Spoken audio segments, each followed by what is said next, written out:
안녕하세요. 정치권의 복잡한 현안을 시원하게 풀어드리는 정치펀치 배성규입니다. 안녕하세요. 정치펀치 배소빈입니다. 북한이 한미연합훈련에 대한 반발로 ICBM을 발사한 지 이틀 만에 무력 도발을 재개했습니다. 네, 북한 김여정은 대남 비난을 쏟아내고 있는데요. 이런 와중에도 북한은 김정은의 딸 김주애를 띄우는데 여념이 없어 보입니다. 네. 자, 오늘은 북한에 대해서 가장 잘 알고 있는 태영호 의원님 모시고 얘기 나눠보겠습니다. 네. 안녕하십니까? 안녕하십니까? 예, 반갑습니다. 또 나왔습니다. 네, 자주 아유, 불러주십시오. 아이 그럼요. 자, 지금 이제 이 최고위원 선거에 출마해 계시죠? 예. 네. 지금 요새 그 전국을 지금 네. 합동연설로도 돌고 있고 네. 또 요 시기가 지금 어떤 시기인가면 의원들의 의정활동 보고 예. 그다음에 당원 강습, 그렇죠. 당원 대회 뭐 여러 당협별로 이제 네. 활동이 활발할 때여서 거의 매일 지금 지방을 다니고 있습니다. 그렇죠. 아, 정말 그렇군요. 바쁜 시간 보내고 계신데 사실 지난번에 나오셔서 네. 맵도 보여주시고 아, 그렇죠, 그렇죠. 네. 또 항상 홍보하시거나 하시는 것들이 쇼츠로도 나오고 굉장히 화제를 모으고 있잖아요. 주변 분들의 반응은 좀 어떤가요? 제가 뭐 마지막으로 지금 했던 게 뉴진스의 하이보이 그걸 네. 가지고 내가 했는데 이야, 이거 저희도 잘 모르는데 그걸 그렇게. 실제 저도 잘 몰라요. 모르는데 저희 의원실에 대학생들이 와서 이제 자원봉사로 하는 친구들이 있는데 이 친구들이 그러더라고요. 의원님 젊은 친구들하고 소통하려면 네. 의원님과 그들 사이를 연결해 줄 수 있는 그 어떤 달이 공통 분모가 있어야 되니까 네. 그들이 뭘 하는지 또 요새 어떤 게 트렌드인지 예. 이런 걸 좀 한번 일단 들어보고 한번 그대로 해보세요. 그래서 이제 하이보이까지. 뉴진스 하이보이 했는데 네. 그러니까 그야말로 이게 동문서답이잖아요. 네. 그래서 저때 이게 왜 이렇게 뜨는지 그런 걸 네. 잘 몰랐는데 네. 일단 그렇게 하고 보니 네. 이게 조회수가 엄청나고 이게 그러면 선거에 도움이 되느냐 어, 이건데 네. 예. 제가 이제 합동연설이나 이런 당원 강습에 가면 네. 20대들이 와 있는데 20대들이 보고 의원님 뭐 얼마 전에 그 뉴진스 하이보이 봤어요. 젊은이들이 그걸 봤다는 거예요. 네. 예. 그래서 이야. 내가 이 말을 들으면서 네. 이게 정치인이 네. 이 정치인이라는 건 뭐 각이한 네. 계층과 연령대와 이래야 되는데 네. 그러면 20대한테 다가가려면 그들이 듣고 싶어 하는 거, 보고 싶어 하는 거. 적어도 잘 모르더라도 동작 정도는 퍼포먼스는 해줘야 서로 연결되는 지점이 네. 생기는 것 같아요. 야, 완전 정치인, 정말 정치인 다 되셨습니다. 20대한테는 조금 어필이 됐다 이렇게 보시는 것 같은데 네. 지금 이제 지지율 여론조사 결과를 좀 살펴보면 사실 좀 하위권에 머물고 계시잖아요. 제가 하위권인데요. 그래도 네. 우선 뭘 이야기하고 싶은 게 뭔가면 네. 지금까지 여론조사는 네. 투표권을 가진 책임 당원들에 대한 여론조사가 아니고 네. 국민의힘 지지층에 예. 대한 여론조사입니다. 우리 지난번 이제 전당대회 때 그때는 대표와 최고위원 선출을 7대 3으로 했어요. 그렇죠. 저 책임 당원 선거인단이 7이고 네. 일반 여론조사가 3이었는데 네. 마지막 끝난 다음에 까보니 책임 당원 여론조사와 일반 여론조사가 거의 10% 차이 납니다. 네. 그래서 저는 아직도 희망을 가지고 있는 것이 네. 책임 당원들한테만 여론조사하면 네. 오히려 저를 지지하시는 분들이 많지 않을까. 네. 이게 제가 한 가지 변수가 될 수 있고 네. 예. 다음 하나는 다른 후보들은 여론조사 기간마다 지지율이 오르기도 하고 낮아지기도 그렇죠. 하고 이렇게 그렇죠. 됩니다. 변동이 있죠. 저는요 변동이 없어요. 오. 꾸준히 상승입니다. 아, 근데 그 상승이 네. 아주 미세하게 올라가는데 정치는 네. 안정감이 중요하거든요. 그렇죠. 그렇죠. 네. 올라갔다 내렸다 올랐다 내렸다 그렇죠. 이러니까 네. 꾸준히 꾸준하게. 상승하고 있는 것은 내가 많이 연설하고 네. 또 우리 당원들과 악수람하면서 스킨십을 하면 할수록 네. 이게 지지율로 이어진다. 네. 저는 이걸 아주 긍정적으로 봅니다. 아, 네. 그렇죠. 네. 지지율이 이렇게 하다가 이렇게 올라가면 돼요. 꺾이지만 않으면 네, 된다. 그렇게 생각합니다. 네, 그래서 이제 요번에 최고위원 선거에 출마하셨는데 내가 왜 최고위원에 나왔다. 이걸 네. 한번 우리 네. 시청자분들께 한번 설명을 좀 해주십시오. 예. 지금 총체적으로 네. 우리 대한민국을 향해서 위기들이 네. 다종적으로 복합적으로 밀려오고 있습니다. 그렇죠. 네. 네. 이 전 세계적으로 지금 전문가들이 네. 가장 먼저 소멸될 국가가 어디냐라고 예. 네. 꼽으면 지금 대한민국이 제일 먼저 소멸될 국가에 속해 아이고 있습니다. 이런. 네.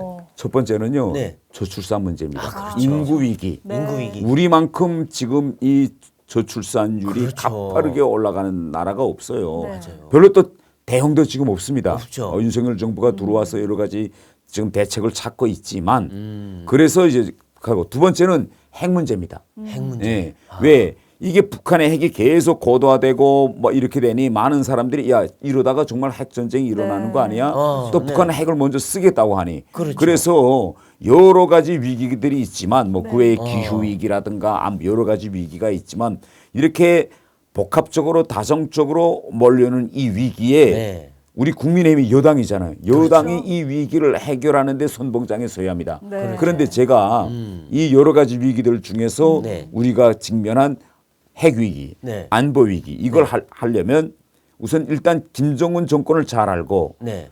그걸 꿰뚫어 볼 수 있는 사람이 들어가야 되고 그렇죠. 다음 하나는 지금 현재 이러한 위기들을 하려면 대한민국이 지금 경제적으로 지금 갈림길에 와 있습니다. 네. 왜? 지난 시기에는 전 세계 무역 구조가 자연 무역 구조에 의해서 말하자면 상생 무역 구조였는데 이제는 예. 미국이 중국을 견제하면서 새로운 공급망 형성으로 무역 구조가 재편되고 있습니다. 그렇죠. 이런 때는요 외교를 아는 사람이 결국은 당 지도부에 들어가서 예. 우리 외교를 세일즈 외교로 빨리 전환시켜야 됩니다. 아, 네. 그래서 지난 시기에는 우리 당 지도부가 대단히 국내 지향적으로 꾸려졌는데 네. 저는 이제 들어설 당 지도부는 네. 좀 세계를 바라보고 북한을 꿰뚫어보는 이런 전문가가 들어가야 된다. 저는 이렇게 생각합니다. 아, 그렇죠. 우리 태용호 의원님이 네. 이전에 주영 공사셨습니다. 그러니까 그거를 이제 잘 아실 테니까 네. 그런 외교와 북한을 다 잘 아는 지도가 필요하다 하셨는데, 근데 이번에 보면은 우리 의원님께서 이 제주도에 가셔서 이 4.3에 대해서 사죄를 하셨어요. 그래서 왜 사죄하시나 했더니 이 북한이 이 제주 4.3 사태 때 뭔가 김일성에 뭔가 있었다. 그런 측면에서 사죄를 하셨는데 이게 논란이 많이 되긴 했는데 네. 또 사죄를 하면서 저희도 깜짝 놀랐어요. 이런 또 측면이 있었구나 했는데 그게 좀 논란이 좀 있었죠. 그죠? 논란은 뭐 계속 지금도 이어지고 있습니다. 네. 어제도 많은 언론들이 또 실제 누구 말이 맞느냐 이런 네. 또 뭐 진실 규명 이런 기사들도 많이 쓰더라고요. 네. 예. 그런데 일단 이 문제와 관련해서 저희 당 선관위에서 네. 이걸 선거 기간에는 뭐 정략적으로 활용하거나 이렇게 하지 말고 아, 내일 네. 자중하라 이런 조치가 내려져서 네, 저는 네. 당원이고 또 국회의원이기 때문에 그렇죠. 네. 그런 선관위 결정이 내려진 다음부터 제가 이걸 뭐 합동 연설이라든가 네. 유세라든가 이런 네. 데서 제가 일체하지 않습니다. 네. 예. 이건 선관위 결정을 존중해야 되는데 그렇죠. 예. 그런데 오늘 일단 배 논설위원님께서 이 문제를 꺼냈으니 네. 또 입장을 안 밝힐 수가 그렇죠. 없거든요. 네. 그래서 제가 언급한다면 제가 또 하고 싶었던 건 이거예요. 제가 뭐 뜬금없이 이번 선거 기간에 내가 이 이슈를 터뜨린다 이렇게 한 게 아니고 그렇죠. 맞아요. 그날 제가 12일 날 제주 4.3 평화공원에 갔습니다. 네. 네. 가보니 그 벽에 네. 희생자들이 명단이 아, 리 단위로 면 단위로 쫙 있네요. 정말 많은 사람들이 네, 그때 무고한 그렇죠. 사람들이 희생됐더라고. 그렇죠. 그래서 제 이 아픈 마음 네. 또 그 4.3 사건으로 인해서 정말 무고하게 희생되신 분들의 마음을 좀 달래려고 네. 제가 무릎을 꿇고 사죄하면서 네. 그런 말을 했는데 예. 거기에 있는 분들의 제 그러한 사죄를 또 다르게 받아들여셨더라고. 네. 아주. 네. 그래서 제가 이야기하고 싶은 건 이겁니다. 국회의원은 국민을 위하여 봉사하는 자리입니다. 네. 어떤 경우에도 국민의 마음을 아프게 하면 안 되죠. 그런데 제가 이렇게 한 것이 그들의 마음을 아프게 했다. 그러면 어떤 측면이 아팠는지 네. 이걸 제가 바로 알아야 사죄도 하고 할 거랍니까. 네. 그런데 그분들이 말은 왜 여기 와서 갑자기 김일성이 여기서 툭 튀어나오느냐. 네. 이게 아프다. 네. 이건데 제가 말하고 싶었던 거는 그겁니다. 네. 4.3 사건이라는 게 결국은 47년도부터 54년까지 대단히 긴 기간 동안에 국가와 또 제주도 주민들 사이에 또 좌와 우 사이의 무력 충돌 과정에 네. 정말 공산주의자도 아닌 정말 현재 어느 쪽도 무관 아닌데 양민들이 어느 무고하게 쪽도 아닌 죽거든요. 무고한 네. 사람들 많습니다. 네. 그래서 그들에 대해서 그들의 아픔을 치유하고 명예도 회복하고 필요하면 국가가 책임을 인정하고 또 보상까지도 하는 예. 이 기본 흐름 네. 이건 저도 항상 지지하고 앞으로 계속 그 방에서 네. 노력할 겁니다. 단 네. 제가 이야기한 거는 네. 4.3 사건이라는 게 그때 당시 남노당이 그렇죠. 스탈린과 김일성과 박헌영의 네. 50 단선 반대 투쟁 네. 이 결정을 이행하기 위해서 남노당의 제주도당이 결정하고 네. 이것을 이행하기 위해서 4월 3일 날 12개 경찰서에 향해서 동시에 무장 공격을 네. 했거든요. 네, 네. 이래서 결국은 커진 거잖아요. 그렇죠, 이건 그렇죠. 역사적 진실입니다. 맞습니다. 예. 네. 그런데 이러한 역사적 진실을 이건 아니야 이렇게 부정하면 안 된다고 저는 그렇죠. 생각해요. 네. 역사적 진실은 진실이고 이러한 아픔, 비극을 네. 딛고 앞으로 나가기 위해서 그때 당시 무고하게 희생된 사람들을 우리가 보듬고 네. 치유하는 건 또 다른 문제거든요. 예. 그렇죠. 예.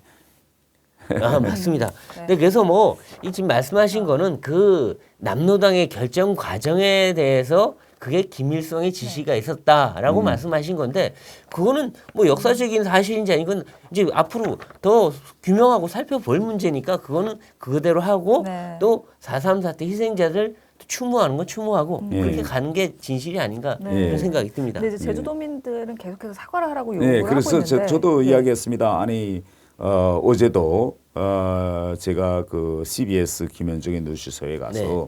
어떤 측면을 사과해야 되는지 네. 이걸 제가 알아야 될 거 아니냐. 네. 제가 이번에 일으킨 논란은 무릎을 꿇고 용서를 빌고 화제하는 과정에 또 일어난 일입니다. 그렇죠. 네. 예. 제가 뭐 그분들을 향해서 폄훼하거나 비방하거나 조롱 이게 아니고 그렇죠. 정말 이렇게 많은 사람들이 희생되니 마음이 아픕니다라고 무릎을 꿇고 비는 과정에 일어난 예. 일인데 네. 제가 이야기하고 싶었던 것은 우리가 큰 역사 그림을 보면 그때 그렇죠. 당시 50단선이라는 게 있었고 네. 소련 공산당에서 김일성한테다 50단선을 막아라 하고 김일성이 이걸 또 박헌영한테 하고 이런 흐름 맥락 그렇죠. 과정에 네네. 이전 때 김씨 정권에 몸담갔던 사람으로서 정말 가슴 아프다. 네. 이 이야기를 했는데 맞아요. 이 이야기가 잘못됐다. 저는 이거 아직도 왜 이 이야기가 그분들의 마음을 아프게 했는지 이 점이 좀 받아들이지 그렇죠. 않아요. 네. 근데 아마 이제 그렇게 생각하실 거예요. 대부분의 그 희생자들은 뭐 공산당도 아니고 그렇다고 뭐 그렇죠. 경찰도 아니고 그냥 무고하고 있다가 양쪽에 의해서 희생당한 분들인데 지금 말씀하신 거는 그 일부 이 남노당에 속해 있는 사람들이 김일성하고 연계돼 있었다라는 얘기인데 그게 잘못 해석돼서 그 희생자들이 다 무슨 그렇죠. 김일성의 사주를 받은 사람인 그렇게 것처럼 그게 그거는 아니거든. 아니다는 거죠. 그거는, 네, 예, 네. 예. 그건 아니다는 거죠. 네. 그리고 지금 이제 뭐 이 우리 태 의원님께서 최고위원이 되면 그 국정원의 대공수사권 폐지를 네. 막겠다 하셨는데 지금 보면 이 민노총이라든가 그러니까 노조들 그 다음에 시민사회단체에까지도 이 북한의 공작원들이 접촉을 했다. 그래서 뭐 그러니까 간첩 혐의가 있다. 그래서 수사가 지금 진행되고 있는데 이거는 정말 좀 다시 한번 우리가 경각심을 가져야 되는 게 아닌가 그런 생각이 듭니다. 예. 제가 왜 이 점을 제가 계속 강조하고 있는가 하면요. 이게 지금 발등에 떨어졌어요. 내년 1월 1일부터 국정원의 대공수사권이 폐지되고 경찰로 넘어갑니다. 그렇죠. 이 흐름이 시작돼요. 그런데 우리나라는 남북한의 지금 분단 상황이고 또 김정은 정권이 들어와서 대남 공작 부서가 네. 2개로부터 4개로 늘었어요. 네. 그래서 간첩 스파이 활동이 지난 시기보다 더 활발해졌습니다. 지금 간첩단들 지금 적발해내는 거 네. 보세요. 그러니까 이런 의 현실을 우리가 직시해야 됩니다. 그다음에 두 번째는요. 우리 국민들이 좀 알아야 될 것이 우리 한국에서 활동하고 있는 북한 스파이. 네. 스파이라고 하면 우리가 일반적으로 알고 있는 외국 스파이하고는 이게 결이 다릅니다. 네. 우리가 알고 있는 일반 스파이라고는 그 해당 국가의 중요한 정치, 경제, 군사 기밀 네. 이 정보를 알아내서 보내는 거예요. 네. 그런데 우리 남한 내에 잠입한 이 스파이들은 네. 뭐 자생 스파이든 난파hen 스파이든 그것도 있지만 더 중요한 것은 여기에서 체제 전복입니다. 체제 전복을 위해서 조직을 만들고 네. 합법적인 공간, 비합법적인 공간을 통해서 정부의 네. 국정을 막는 겁니다. 가령 예하면 네. F-35 전투기를 들여온다 네. 하면 외국 스파이들은 F-35 전투기가 들어와서 어디에 배치되고 훈련을 어떻게 하고 이런 그렇죠. 걸 본다면 네, 그걸 보죠. 이 간첩단들은 이게 아니라 네. F-35 전투기가 우리 군용 비행장에 앉지 못하도록 그 비행장에 가서 데모를 조직하고 그렇죠.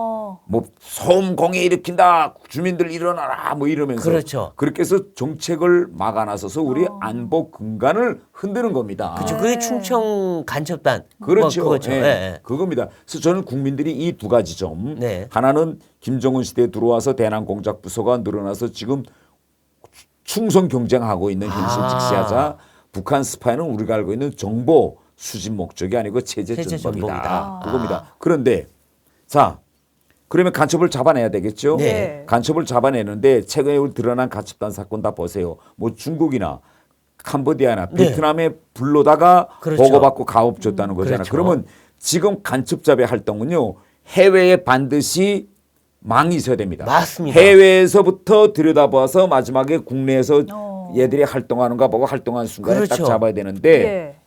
국정원만이 우리나라에서는 해외 망이 있습니다. 그렇죠. 경찰은 없어요. 네. 그런데 지금 뭐 민주당은 아주 나이브하게 아니 국정원 거다 경찰에 넘기면 되지 않느냐 이건데 아니 우리나라에서 지금 이런 대공 수사 아니라 일반적인 업무에서 부처들 사이에 칸막이. 얼마나 칸막이가 맞아요. 얼마나 맞아요. 이걸 맞아요. 넘긴다. 자기 망을 넘긴 아니 전 세계 어느 나라 첩보가 자기 망을 넘기는 그런 바보 첩보 기관이 있어요. 그렇죠. 없죠. 그러니까 바보 같은 이야기를 하는 거예요. 네. 그다음에요. 네. 자 우리가 이재명 사건 이번에 좀 봅시다. 네. 이재명은 지금 뭐 쌍방울 김성태가 북한에 돈 가져다 맞춘 거 모른다 안 하고 지금 모른다고 딱 그, 꼬리 예. 자르게 하고 네. 뭐 김성태는 뭐 그제 뭐 나가서 형님 이거 너무한 거 아니에요 뭐 그렇죠. 날 모른다고 하다니 막 억울함을 털어하고 그렇죠. 이런 거잖아요. 네. 그런데 우리가 국정원 대공 수사권까지 없어진다면 네. 네. 아마 제2, 제3의 김쌍방울 김성태처럼 이제 뭐 누가 해외에서 버는 것도 없는데 막 그렇죠, 더 날칠 그렇죠. 거고 어허. 그걸 이용해서 정략적으로 이용하려는 정북 좌파 정치인 수는 더 늘어날 겁니다. 왜 그러냐면요. 네. 우리가 한번 좀 우리가 상식적으로 합리적으로 들여다보자고요. 네. 예. 김성태가 돈을 네. 북한에 가져던 준 때가 언제냐? 2019년이에요. 그렇죠. 그러면 2019년이 그때 당시 정황 보면 문재인도 김정은하고 대화 못할 때입니다. 네. 하노이 회담 노딜로 끝난 다음에 김정은이가 그렇죠. 문재인 대통령을 향해서 뭐 입에 담지도 못할 뭐 막막해서 삶은 소대가리 막 그렇지. 했죠. 네. 아예 몽땅 남북 교류가 끊겼어요. 네. 네. 그러면 김정은이가 경기도 이재명 측하고 물밑 교섭할 일이 없어야 돼요. 그런데 문재인 쪽하고는 문을 닫고 지금 뒤로 슬쩍 이재명하고 지금 붙었다는 거잖아요. 네. 그럼 왜 그랬을까? 네. 우리가 그때 상황을 보면 자 2019년에요. 네. 차기 대권 주자였던 안희정 밑으로 안희정 전 지사 날아났죠. 그렇죠. 김경수 댓글 때문에 전 지사 날아났어요. 그렇죠. 예. 세 번째로 그때는 이재명 전 경기도 지사가 떠오를 때입니다. 네. 그런데 그때 우리나라 분위기는요. 앞으로 민주당이 20년 집권한다는 분위기 때입니다. 그러면 당연히 변수가 없는 한 이재명 전 지사는 청와대로 가는 거예요. 그러니 김정은 정권으로서는 좀 독한 놈이 있어야 되는데 네. 김정은하고 손잡고 뭐 네. 가서 미국 가도 막 붙을 네. 문재인 대통령을 보니까 그렇게 독하진 못해. 네. 딱 보니까 독해. 저쪽하고 손을 잡자. 네. 저는 충분히 이렇게 네. 정치 공작설이 있다고 생각합니다. 그래서 제가 네. 지난번 대정부 질의 때 한동훈 법무부 장관 보고 네. 이거 김성태 쌍방울 이거 북한 송금 사건 네. 이걸 무슨 경제적으로 뭐 대북 사업권 따내 교환 이런 걸로 보지 말라. 이건 정치 공작이다. 이 방향에서 들어봐. 우리가 역으로 생각해 봅시다. 이재명 지금 대표가 대통령이라면 네. 북한이 가만히 있을까요? 한 건 딱 쥐고 있는데 말 안 들어 이거 터뜨릴까? 아, 그치. 계속 너, 흔들겠죠. 너 과거에 나한테 돈 줬잖아. 요거 딱 있는데 네. 아마 막 녹취록 다 해놨을 거예요. 네. 아. 그래서 나는 정말 야 우리 국민들이 정말 위대한 국민이구나. 어떻게 그거 알았는지 몰랐는지 윤석열 대통령을 선택했잖아요. 아, 그렇죠. 그러니까 북한에 코가 깨어 있는 사람은 북한한테 계속 끌려다닐 수밖에 없는 큰일 날 거죠. 뻔한 네. 겁니다. 아하. 근데 이제 민주당이 이 대공수사권을 내년부터 폐지하기로 했잖아요. 네. 구체적으로 좀 이걸 어떻게 막을 계획이신지도 우선 궁금합니다. 첫째로 국민들에게 알려야 합니다. 네. 이걸 과감하게 그때 우리 당이 막 알려야 되는데 이걸 적극적으로 홍보를 못했어요. 네. 알리질 못했어요. 네. 그러니 제가 지금 전당대회 때 이 말을 계속하는데 이제야 당원들이 네. 아니 그런 일도 있었어. 아하. 아니 이게 무슨 소리야? 간첩 잡는 기능이 국정원에서 없어진다니. 네. 아. 지금이야 알고 있는 겁니다. 아, 네. 그렇군요. 그런데 이게 정치인의 발언의 비중, 네. 그다음에 사회에 미치는 이 파급력은요. 네. 물론 본인의 현명함과 널리 정연하게 이야기하는 것도 중요하지만 네. 직무가 있어야 돼요. 네. 최고위원인 아무개가 이렇게 말했다면 네. 그걸 언론이 받아주는 거하고 그저 one of them 아. 어느 국회의원이 이렇게 말하더라 이건 언론을 타지도 못해요. 그렇죠. 그래서 제가 어떻게 하나 이게 들어가자는 거고 네. 그래서 우리 국민들이 야 네. 이건 안 된다라고 이 국정원 대공수사권 폐지에 대한 전 국민 반대 여론이 형성되고 이러면 윤석열 대통령이 네. 힘을 얻고 야 이건 아니다. 네. 뭐 당분간 뭐 TF를 구성하고 네. 이걸 다시 들여다보든지 이런 행정적 통치가 저는 있지 않을까 이렇게 생각합니다. 아, 이거 하면 안 됩니다. 아, 네. 네. 아, 알겠습니다. 대공수사권 폐지하면 안 돼요. 예, 네, 네. 알겠습니다. 자, 이제 북한 도발에 대해서 좀 여쭤봐야 네. 되는데요. 북한이 지금 뭐 ICBM을 쏘고 그 다음에는 또 이 전술핵 방사포를 2발을 쐈는데 이게 그 방사포를 쏘면서 남한의 4개 이 공군기지에다가 4발을 쏘면 네. 남한은 무력화된다. 네. 그러니까 결국 이 우리 한미가 가장 우월적인 군사적 우월적인 지위를 차지하고 있는 게 공군력 아닙니까? 그렇죠. 스텔스기. 근데 이거를 무력화시키겠다 하는데 야 이거야말로 정말 좀 우리가 경각심을 가져야 되는 거 아닌가 싶어요. 그거 지금 김정은이 어제 방사포 쏘면서 말하자면 우리 군이 가지고 있는 가장 그 허점을 지금 건드렸다고 생각합니다. 네. 그 보셨겠지만 그 방사포가 전술핵 미사일을 4발을 날릴 수 있는 겁니다. 네. 한 차량이 4발을 올려놨어요. 아, 네. 그러니까 얘들이 어제 말하는 거 보면 우리 현재 작전 비행장당 네. 4발 다 이미 할당해 놨다 이거잖아요. 아, 그래서 네. 누르면 그저 순간에 다 날라와서 날아간다 네. 이렇게 됐고 그에 대응해서 어제 또 우리 공군은 공중 구비기 또, 예. 또 공개했더라고. 예, 자, 우린 하늘에 떠 있다. 우리는 하늘에 떠 하늘에서 우린 기름 딱 주고 바로 너희 좁을 네. 거야. 네. 이런 지금 소위 남북 간의 이제 치킨 게임 같은 이런 양상으로 지금 네. 가고 있는데요. 예. 최근에 지금 이걸 좀 우리 국민들이 알아줬으면 좋겠어요. 네. 요 며칠 동안에요. 네. 우리가 지난 18일부터 어제까지 네. 이 남북 간에 네. 또 북한과 미국 사이에 향후 한반도를 뒤흔들 수 있는 네. 아주 큰 치킨 게임이 지금 일어나고 있어요. 어떤 건가요? 어떤 거냐면요.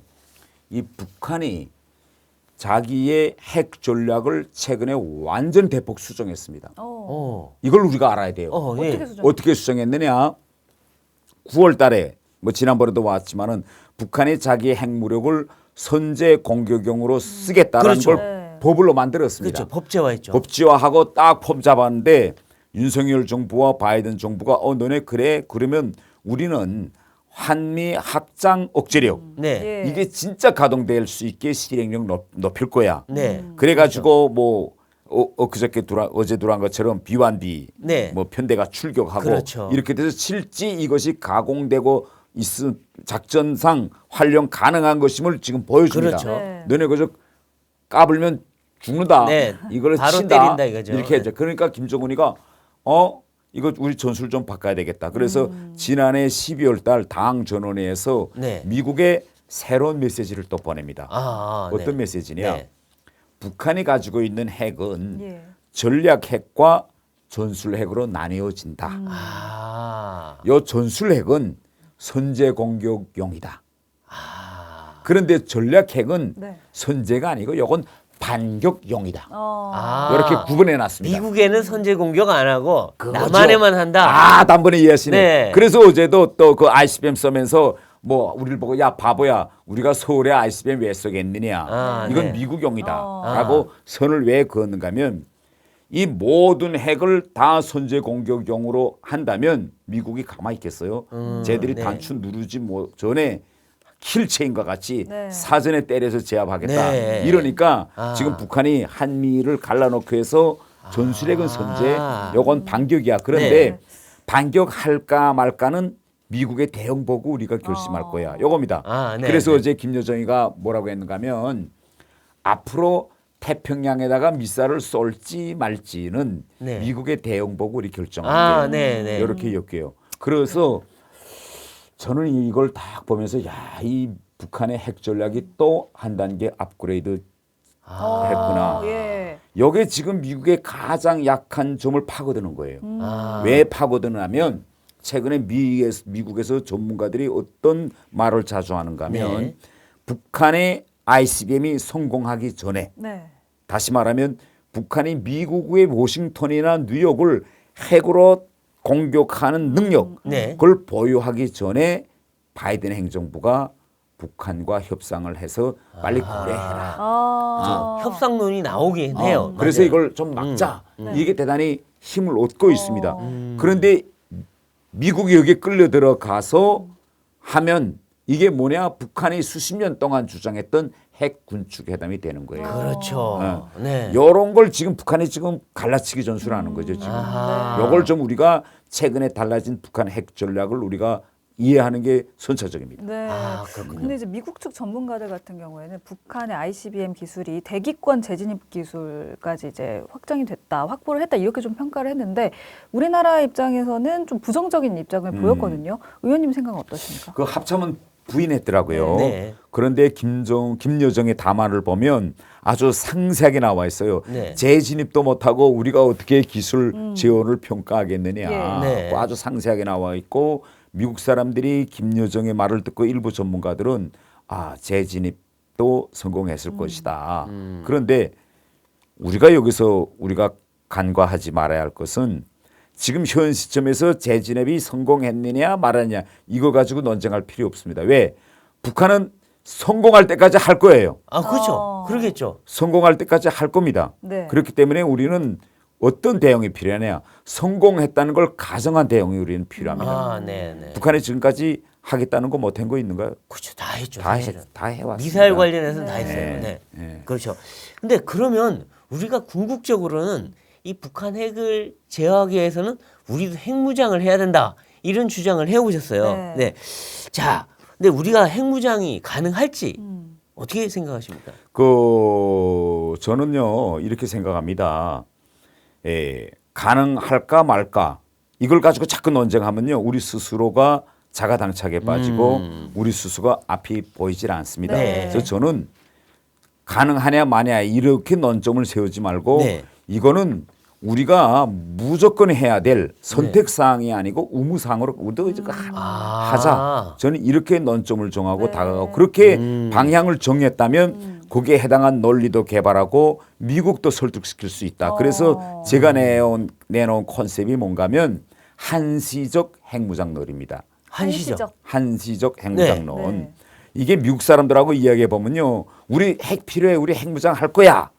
라고 이야기하는 거하고 우리는 한시적으로 핵을 가질게. 이게 전혀 결이 다릅니다. 네. 제가 지난해 9월 달에 미국에 가서 일부 정치인들하고 만나서 우리가 핵을 가져야 되겠습니다. 말하니 그분들이 이 얘기 듣지도 않아요. 네. 야, 택도 없는 소리 하지 마라. 그리고 너네가 핵을 가진다고 하는 순간부터 한미동맹 사이에 결국은 논란이 일어나고 한미동맹이 약해질 거다. 네. 그런데 내가 그 다음날 다른 부리 의원들하고는 우리가 한시적 핵무장을 해야 될 것 같습니다. 그러니까 그때는 한시적 핵무장? 그게 뭔데? 일단 한번 들어보자고요. 아, 예, 예, 예. 그래서 우리가 말을 할 때 컨셉을 이야기할 때 툭이 다르고 탁이 다르다고 아, 예, 예. 어떤 컨셉으로 접근하는가가 이게 대단히 중요합니다. 아, 네. 그렇군요. 그리고요.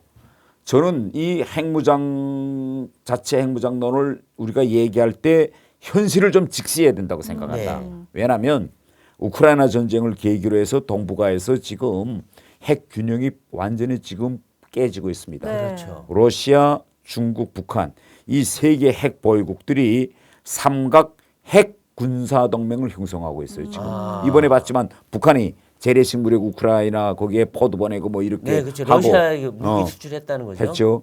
여기에 대가로 러시아가 뭘 넘겨주었을지 이건 누구도 모릅니다. 아. 여기에 대한 대가로 이게 더 위험한 거예요. 왜? 네. 지난 20년 동안 러시아와 북한 사이에는 거의나 군사 협력 교류가 없었습니다. 그렇죠. 그런데 이번에 러시아가 먼저 좀 줘. 그렇죠. 이래서 북한이 먼저 근데 북한이 바보입니까? 아니 포탄 주고 뭘 줄 때 대가가 없이 요구했을까요? 백마를 줬다 했는데 백마보다 더 큰 게 갔을 수 있다. 북한이 그 큰 걸 주면서 백마 정도 백마야 돈 주고 사오면 되는데 그래서 네. 뭘 줬을까 우리가 이걸 주목해야 되고 네. 네. 그런데 지금 동북아 구도를 보세요. 핵을 가진 북중로 네. 한미일 네. 네. 우리는 일본과 우리는 핵을 가진 미국에 이렇게 기대 있어요. 네. 기대 있기 때문에 이 균형이 깨졌죠. 아. 그리고 두 번째로요. 최근에 동북아에서 두 번째 변화는 뭔가면 중국이 네. 대만을 선제 공격에서라도 통일하겠다는 이 무력 통일론을 지난 20차 당대에서 당헌에 박아였습니다. 네. 네. 이거는 쉽게 말하면 뭐냐면 동북아시아에서 네. 두 개 전쟁이 이제 가능해지는 시나리오가 됩니다. 타이완에서 일어났다라고 하면 김정은이가 전쟁을 일으킬 수 있는 이런 두 개 전쟁론이 가능한데 네. 미국이 지금 가지고 있는 군사 잠재력 가지고서는 동북아에서 두 개 전쟁이 불가능합니다. 아. 그래서 최근에 미국이 취한 그런 특단의 조치가 뭐냐? 일본 좌위대가 정상 국가 군대처럼 반격 능력을 보유하는 걸 미국이 허용해 줬어요. 아, 그렇죠. 이건 절대 미국이 받아들일 수 없는 겁니다. 네. 그런데 이걸 미국이 받아줬어요. 왜? 안 되니까 공백을 메울 사람이 그렇죠. 필요하니까. 일본이 그 두 개 전쟁을 수행하는데 도와달라. 예. 아. 그다음에 세 번째가 더 중요합니다. 네. 지금 우리는 한미 확장 억제력에 기대 있어요. 네. 네. 그러면서도 불구하고 마음이 좀 찝찝해. 그렇죠. 정말로 미국이 찝찝하죠? 할까? 네. 네. 정말 할까 네. 이거잖아. 예? 그러니까 북한이 지금 딱 고말하잖아요. 전술핵 이번에도 비행장당 우리 네 발씩 쏘면 다 초토화될 거야. 네. 뭐 이런데 그런데 전술핵을 썼어요. 그럴 때 미국이 자기가 가지고 있는 전략핵 뭐 미국 본토에서 때리든지 뭐 비완비가 날아오든지 뭐 네. 해서 자기 전략핵 자산으로 북한을 때릴 거냐 네. 네. 말 거냐 예. 네. 확고하게 미국이 전 이런 말 좀 해줬으면 좋겠어요. 바이든 대통령이 대한민국 국민 여러분 걱정하지 마세요. 만일 북한이 네. 한국을 향해서 핵무기를 쓴다면 우리는 워싱턴이나 뉴욕, 로스앤젤레스를 희생하더라도 바로 죽이겠습니다. 네. 이렇게 시원한 말 해줬으면 좋겠는데 안 하잖아요. 안 하죠. 네. 안 하잖아요. 아, 그건 그 말 미국에 못하죠. 못하죠. 예. 그러니 우리가 항상 찝찝해 불안해. 네. 그리고 지금 국제 정치학을 보면요. 핵을 가진 자를 억제해서 평화를 유지하는 방법은 하나밖에 없습니다. 확증 파괴 전략이에요. 네. 이게 매드 전략인데 네. 내가 핵을 쓰면 나도 핵을 써서 너를 너 죽고 죽이겠다. 너도 둘 다 죽자 배째자 이거예요. 그렇죠. 그러니 이게 핵 전쟁이 안 일어나는 거예요. 그렇죠. 그러면 우리도 핵을 가진 김정은한테다가 야 내가 핵을 쓰면 나도 핵을 쓰게 너 죽고 나 그렇죠. 죽고 같이 배째자 이래야 좀 편안해지겠는데 네네. 이게 편안하지 않죠. 지금. 그렇죠. 네, 맞습니다. 맞습니다. 네. 아니, 또 이제 다음 달에 한미 이제 대규모 연합훈련이 또 예정이 되어 있어서 또 추가적인 도발의 위험성이 있는 상황인데 그럼 앞으로 윤 정부는 대북 안보 정책을 좀 어떻게 펼쳐나가는 것이 좋다고 보십니까? 그 윤석열 정부는 딱 정립했습니다. 이게 뭔가면 비례 대응이에요. 네. 비례 대응. 비례 대응. 비례 대응인 게 뭔가면 북한이 한 것만큼 되돌려 준다. 네. 네. 그래서 지난번 무인기 왔을 때도 네. 또 우리 무인기들을 보내서 정찰했고 북한이 울릉도 앞바다에 미사일 쐈을 때 즉시 또 미사일을 북한 동해 영내에다 예. 쐈고 이 비례 대응 원칙인데 이거 아주 잘하는 거예요. 네. 문재인 정부 때는요 미사일을 쏴도 도발이란 말도 못했어요. 아, 그러니까요. 뭐 비례는 더 말할 것도 없고. 미사일도 다 미상 아닌 불상이었어요. 그렇죠. 그래서 지금 윤석열 정부가 하고 있는 이 비례 대응 이게 저는 아주 정확한 그런 정책 방향이다. 아, 네. 저는 이렇게 생각하고 그 길로 가야 됩니다. 그렇죠. 그렇죠. 네. 알겠습니다. 지금 이제 이 사람들한테 가장 관심사 중에 하나가 네. 북한의 김주애가 예. 매번 행사마다 매일 나오면서 그것도 항상 중앙에 서서 그렇죠. 나오고 있는데 이 우표를 김주애는 해주셔야죠. 도대체 어떻게 된 겁니까? 그거 우선 첫째로 지금 네. 계속 논란이 김주애가 마지네 아니냐 이거고 네. 둘째는 김주애 우의 아들 네. 마지가 있느냐 있느냐, 아니냐. 없느냐. 네. 만약 마지가 아들이 있다면 왜 아들을 안 내세우고 김주애를 내세울까 네. 이겁니다. 네. 근데 제가 좀 여기서 이야기하고 싶은 거는 제가 그래도 북한 엘리트층에서 제일 김 씨가 한번에 가까이 가봤잖아요. 네. 김정은의 형 김정철을 김정철을 2015년에 내가 3박 4일 동안 내가 같이 그렇죠. 에릭 클랩튼 그래, 공연까지 먹고 자면서 수행하면서 같이 했는데 네. 근데 그때 내가 계속 따라다 나도 그게 궁금했어요. 어. 이게 첫째가 맞을까 네. 딸일까 아들일까 이거. 네. 근데 끝내 그때 내가 시도했는데 알아 못 냈어요. 어떤 일까지 있었는가 하면요. 네. 그때 뭐 생필품, 뭐 네. 치약, 네. 면도칼, 뭐 자기 뭐 이것도 다 나보고 좀 사다 달라면 내가 다 사다 줬어요. 네, 네. 그런데 마지막 떠나기 전날 네. 아동복 매장에 가자. 네. 그러는 오, 거예요. 그래서 네. 나는 그때는 왔구나. 아하. 그거 보면 알잖아. 몇 그렇죠. 살짜리 아이 뭐 네, 네. 남자하고 사는 여자 네. 사냐. 그래서 나도 궁금하니까 따라갔죠. 따라갔는데 아동복 매장 영국에서 제일 좋은 백화점에 갔는데 네. 매장 앞에 딱 가니까 수행원들이 네. 내 양손을 딱 잡아 어. 따라 들어가지 말라는 거예요. 네. 그래서 아니 이때까지 내가 다 이렇게 안내했는데 아니 혼자서 괜찮을 거야 하니까 뭐라고 하는가 하면 김정철 동지는 자기가 뭘 사는 걸 남이 보는 걸 싫어합니다. 예. 따라 못 들어가고 팔 잡혔어요. 혼자 들어가서 애옷 그때 많이 샀어요 아동복을. 네. 많이 샀는데 이거 내가 못 봤잖아. 몇 살짜리 옷 뭐 그걸 봐야 네, 뭐 그렇죠. 2살짜리 옷, 뭐 3살짜리 옷, 남자 옷 사고 이걸 봤는데 그걸 못 봤으니까 그래서 내가 아직도 과연 김주애 우에 아들이 있을까? 예. 이게 아직도 내가 의문이에요. 네. 네. 그리고 김주애가 과연 둘째일까? 이것도 의문이고. 네. 그래서 아직까지도 우리가 지금 나온 이런 몇 가지 정황을 놓고 뭐 일각에서 이야기하는 것처럼 확고한 이건 후계구도 작업 시작한 거다. 네. 이렇게 평가하는 건 좀 섣부르다. 예. 좀 이렇게 제가 이야기하고 네. 그다음에 지금 북한이 이번에 김주애를 내세운 이게 대해서는 좀 약간 모순적인 것도 있어요. 네. 후계자로 볼 수 있는 측면도 있고 네. 이건 아닌데 이렇게 보는 게 네. 엇갈려요. 네. 어떤 게 엇갈리는가 네. 하면 자 후계자로 볼 수 있는 건 뭔가 하면 같이 명예위병대를 우리말 우장대잖아. 네. 우장대 하고 정중앙에 딱 앉히고 그렇죠. 그다음에 뭐 할아버지 뻘 된 장성들이 완전히 폴더 인사하고 네. 그다음에 우표도 나오고 네. 뭐 김일성 광장에서 백대열동 충성맹세 군인들이 그렇죠. 부르짖고 네. 오케이 그건 좀 괜찮아요. 네. 그런데 또 반대로 보여주는 모습은 저게 후계구도 작업인지 아니면 딸 바보 아버지가 제 딸이 딸 바보. 너무 귀해서 저러는 네. 건지 네. 어떤 모습이 내가 보고 놀랐는가 하면 김주애가 아니 그 존귀하신 최고 저놈의 네. 얼굴을 막 뭐 이래. 또 김정은이 너무 좋아서 헤헤 그러니까요. 네. 그 폭군이. 하하 이러고 있는 거야. 네. 그런데 이게 보세요. 북한에서 지금까지 후계구도 작업할 때 네. 우선 미성년자를 이렇게 뭐 존경하는 이런 호칭 써본 적 없어요. 네. 김정일 때도 네. 미성년 때 일은 다 숨겼다가 후에 후계자가 된 다음에 미성년 때부터 천재였다라는 걸 이야기하는데 그때도 뭐 아버지 볼을 도닥이고 이게 아니라 이건 딸의 모습이지 네. 후계자의 그렇죠. 모습은 맞아요. 아니거든요. 맞아요. 뭐 맞아요. 어린 김정일이 네. 뭐 7살 때 김일성이가 조용히 지금 집에서 오침하는데 새들이 나무에 와서 울었다. 그러니까 긴 장대를 가지고 가서 나무를 쳐서 새들을 쫓았다. 얼마나 기특하냐. 이게 후계자가 뭐 이런 거다. 네. 뭐 이런 모습인데. 네, 네. 그리고 그때 당시 김정일을 이제 후계자로 내세울 때 북한 주민들의 공감대를 얻기 위해서 김일성도 엄청 노력했습니다. 대학에서 후계자론 이런 네. 거 네. 강의도 시키고 예. 김정일과 같이 자란 사람들이 덕성실기라는 걸 써가지고 애때 뭐 천재였고 뭐 몇 살 때 무슨 논문을 발표했고 이런 네. 걸 지나간 다음에다 썼어요. 왜? 지나간 거 누가 그때 그런 일 있었는지 모르잖아요. 모르죠. 그런데 네. 지금은 미성년 때 너무 많이 공개해. 아. 그러면 북한은요 이거 최고 저놈은 하나님과 같이 만들어야 되기 때문에 뭐 이자처럼 아버지 얼굴 이건 딸과 아버지 사이 그렇죠. 모습 뭐 얼굴 맞아요. 땅땅 두드리고 네. 아버지가 좋아서 웃고 아니 후계자라면 왜 저런 걸 또 할까 아주 구먼 10살짜리지만 아주 군엄하게 탁 장님들 그렇죠. 모습 받고 이런 모습을 보여야 네. 되는데 네. 이건 또 전혀 다른 모습이거든요.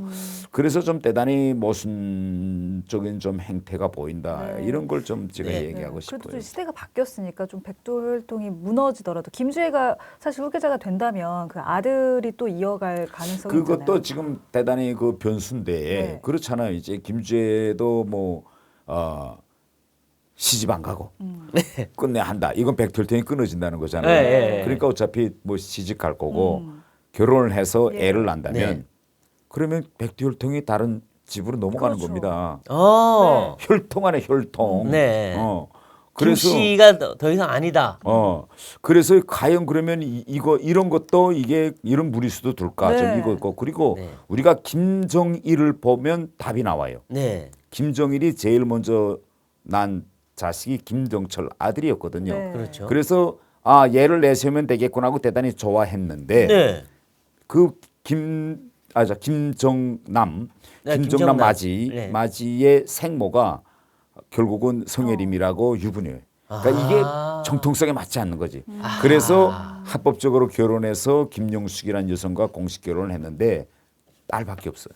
아. 아들이 필요한데. 그러네요. 그래서 세 번째로 만난 여성이 고영인 게 그러니까 그렇죠. 아들 낳을 때까지 하는 겁니다. 그러면 그러면 아니 지금 김정은이 아직 40이 안 됐잖아요. 그렇죠. 40에 그러면 아들이 없다면 아들 낳는 걸 포기할까요? 가문의 성업을 잇는 그렇죠. 일인데. 포기 안 하겠죠. 네, 그래서 지금 현재 10대의 김주혜가 완전히 후계자다. 이 후계 구도를 굳히는 거는 김씨 가문 안 돼도 좀 약간 무리수다. 저는 이렇게 생각합니다. 그렇군요. 그래서 지금 일각에서는 아들이 있다. 그 아들은 유학 중이거나 아니면 지금 후계자 수업 중이라서 안 내보내는 거고 지금 김주혜를 내보낸 거는 자꾸 북한 내에 뭐 김여정이 어떻다 하니까 그거를 차단하기 위한 거지 김주혜는 아니다. 아들은 후계자가 있다. 이런 얘기를 하는 분들도 있어요 또. 그 김주애와 김여정은 이게 서열에서 이게 순서가 다른 거예요. 그렇죠. 대로 내려가는 거잖아. 네. 아, 그렇죠. 예. 혈통은 내려가는 혈통은 거죠. 내려가는 거지. 이렇게 뭐 오빠한테 왔다가 뭐 네. 그다음에 여동생한테 가고 뭐 다른 나라도 갔잖아요. 뭐 네. 아들이 여러 명 있다 해서 맏아들을 한번 왕하고 그다음에 둘째 아들을 이렇게 하는 게 아니라 맏아들 했으면 결국은 다음에는 그 맏아들이 아들로 내려가고 이렇게 그렇죠. 항상 하향식으로 수직되기 네. 때문에 이걸 김여정과 이설주 사이의 그 어떤 권력 싸움으로 이렇게 보는 건 좀 지나치다. 무리가 있다. 네. 결국 김여정은 아무것도 아니다. 김여정은 김여정으로서의 역할이 있고 네. 김주혜는 김주혜로서의 역할이 역할이 있죠. 있다. 네, 그렇습니다. 지금 이제 또 북한 상황을 좀 살펴보면은 지금 식량난이 너무 심각해서 아사자가 속출하고 있다 뭐 이런 이야기가 들려오고 있습니다. 이제 부촌인 개성에서도 하루에 수십 명의 아사자가 나온다. 이런 이야기. 식량 사정이 대단히 어려운 것만은 사실이에요. 네. 왜 네. 사실인가면 이게 매해 반복되는 패턴인데 네. 우리도 한국도 옛날 잘 살질 못할 때 보릿고개라는 게 있었어요. 그렇죠. 예, 그렇죠. 항상 4월부터 6월 달 요때 네. 보릿고개라고 했는데 북한의 네. 경우에는 6월 정도가 돼야 보리와 감자가 나옵니다. 네. 그러면 제일 힘들 때가 언제냐? 바로 3월부터 6월 요 사이에. 그러니까 지금 그 기록 가고 있어요 지금. 네. 그래서 요 때는 아사자가 나올 때다. 요 네. 패턴은 매해 반복됐다라는 걸 말할 수 있고 그러면 지금의 상황이 최악이냐 아니냐. 네. 앞으로 더 악화될 거냐. 예. 요거는요. 딱 요걸 판단하는 기준 리트머스지가 있습니다. 네. 뭐냐? 군량미, 북한을 말하는 네. 군량미, 전쟁 비축용 네. 쌀 창고입니다. 네. 이걸 북한에서는 군량미 창고라고 하는데 네. 이거는 김정은이 열어라는 명령 지시가 있어야 그 창고를 엽니다. 네. 이거 전쟁 때 목자고 한 그렇죠. 쌀인데 아직까지는 김정은의 전량미 창고를 열라는 명령서가 안 나왔어요. 아하. 이 명령서가 나올 때 제일 최악입니다. 그러니까 북한은 한 해 농사 지면 일단 농민들로부터 그것부터 수탈합니다. 수탈해서 전쟁용 식량부터 가져다 놓고 전쟁용 식량이 모자라면 중국이나 러시아에서 무상으로 받든지 돈 주고 사든지 해서 그 쌀 창고부터 채워놔요. 네. 사람이 죽어도 잘 열지 않아. 그러다 진짜 많이 죽는다라 할 때는 엽니다. 그때서야 예, 연다. 그러니까 아직 열진 않았어요. 아직 그래서- 고난의 행군 쪽까지는 아니다. 네, 그래서 우리가 아직 최악까지는 최악은 아니다. 아니다. 그래서 항상 북한이 김정은이가 이제 그렇게 우리가 이제 보면 발표할 네. 때가 있습니다. 군량미 창고를 열어서 10만 톤을 풀어라. 네. 이때면 아 이제는 막바지까지 왔구나 아, 라는 걸 우리가 알 수 있어요. 그렇군요. 네, 네. 그렇군요. 네, 오늘 태영호 의원님과 함께 다양한 이야기 나눠봤는데요. 끝으로 우리 정치펀치 시청자 여러분께 하시고 싶은 말씀이 있으시다면 마지막으로 예. 네. 부탁드리겠습니다. 이 정치펀치 시청자 여러분 그리고 이 시청하시는 분들 속에서도 혹시 국민의힘 책임 당원들 투표권을 네. 가진 분들이 있다면 저 태영호를 뽑아주십시오. 국민의힘에는 윤석열 대통령을 잘 보장할 수 있는 태영호가 있습니다. 네, 그렇군요. 네. 말씀 오늘 잘 들었습니다. 이 태영호 의원님이 얘기하셨는데 국민의힘 지도부도 이제 국제화가 되고 그리고 북한을 잘 알고 외교도 잘 알아서 이 급박한 국제 정세 변화에 대응할 수 있는 그런 이 역량을 보여줘야 된다 이렇게 말씀하셨습니다. 네, 정치펀치 오늘 준비한 소식은 여기까지고요. 다음 시간에 더 화끈한 펀치로 돌아오도록 하겠습니다. 고맙습니다. 고맙습니다.